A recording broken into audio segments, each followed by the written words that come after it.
You know, I don't know why people find it so difficult, but I hear white people that obviously doesn't look Indian claiming they're part Cherokee, they're part Apache, and they don't look it. I mean, they don't show no indication that they have this Indian in them. And I says, how come these people are so? I never hear anybody say, I'm part black.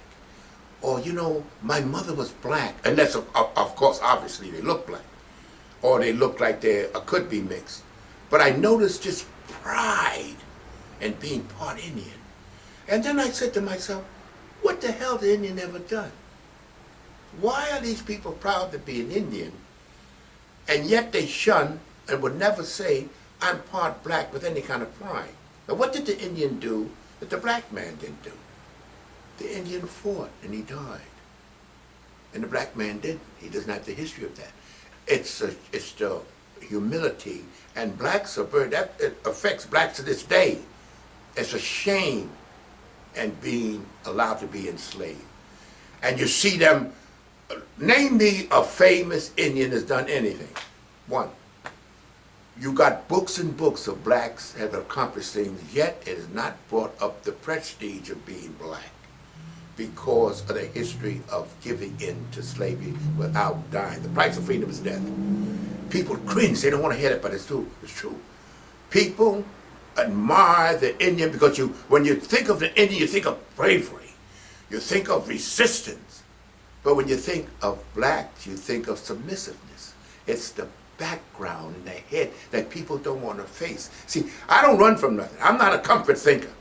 I'm black. I don't want to think that, but it's a fact. And all you got to do is look at it.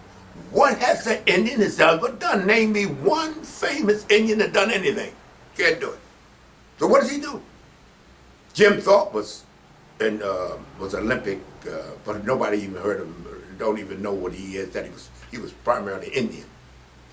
But yet you can name many, many achievements of black. It did not bring up their image because they were submissive. Now, another example is Jewish. When they took the Jews to the concentration camp, they were looked down upon because they said they submissively went. Now the Jews beat the shit out the Arabs, and they're big, you used to be ashamed to be called yourself Jews, because Jews are supposed to have been, won't fight, submissive. People don't want to face that because it's, it gets some cringe of fighting, killing, but that's where the world is. Now they come, they'll hit you with the Jews in a minute because the Jews beat the shit out of the Arabs, and now they consider warriors. The price of freedom is death, and it's painful to people, black and white. And a lot of reasons why blacks feel the way they feel, because it's an inner shame that we allowed ourselves to be enslaved without resistance. You've got to be willing to die. Because you see, if we had resisted, there would have been, the man didn't want to bring you over here to enslave you, he wanted to kill you. He wasn't out there to kill you, he was out to enslave you. If he thought you'd rather be dead than be enslaved, he left you alone. You see? So when you see this, and when I see it, and it always fascinate me, because I always see like guys, I remember Burt Reynolds was sitting on television, he said, I'm part something, some kind of Indian pride. And I laughed, I said, I wonder if you would you order you part black? No. And that's the key to it all. And I find it so I find it so resistant to people. But I can understand it. They resist it so because it's painful. But it's not painful to me. I don't bury myself in mental comfort, psychological comfort. It's not a pleasant thing. I'm a black man. I don't feel good that my people allow themselves to be enslaved without uprising. And you know, I see Geronimo package, and you know what makes me laugh? The drum, boom, boom, boom, boom, boom, boom, boom. The Geronimo standing there, well, what else? What else they do?